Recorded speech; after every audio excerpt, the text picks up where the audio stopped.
السلام عليكم ورحمة الله على أحلى متابعين في الدنيا. النهاردة هشارك معاكم أكلة الدفا الحقيقية، شوربة الخضار ببركة ونفس أمي هدى الله يرحمها. أكلة اقتصادية ومغذية وتنفع من غير لحوم خالص. إن شاء الله هنعملها بطريقة سهلة، وأهم حاجة نصلي على النبي.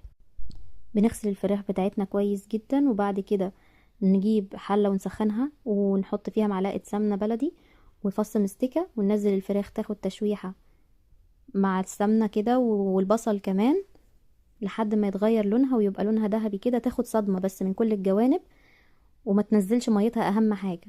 وبعد كده نجيب بقى التوابل بتاعتنا، معانا قرنفل وحبهان وورق لورا وفلفل اسمر وزنجبيل فريش.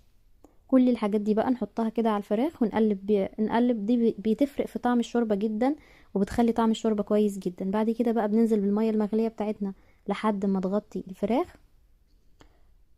بنسيبها الاول شويه وبعدين نحط الميه يعني ايه تغطيها كده، ونسيبها بقى ايه تفور على نار هاديه خالص. اول ما تفور نوطي النار ونسيبها على نار هاديه جدا. معانا بقى الخضار، خضار مشكل المتاح عندك اي حاجه. معانا كوسه وجزر وبسله وبطاطس وفاصوليا خضراء.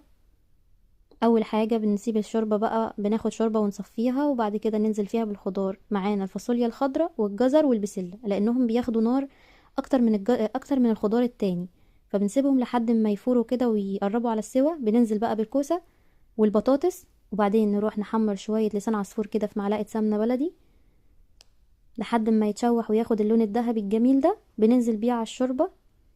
وطبعا احنا ممكن نستغنى عن كل المواد الدهنية في الوصفة كلها، لو لا قدر الله معمولة يعني لبرد او اي حاجة عشان ما تكونش تقيلة.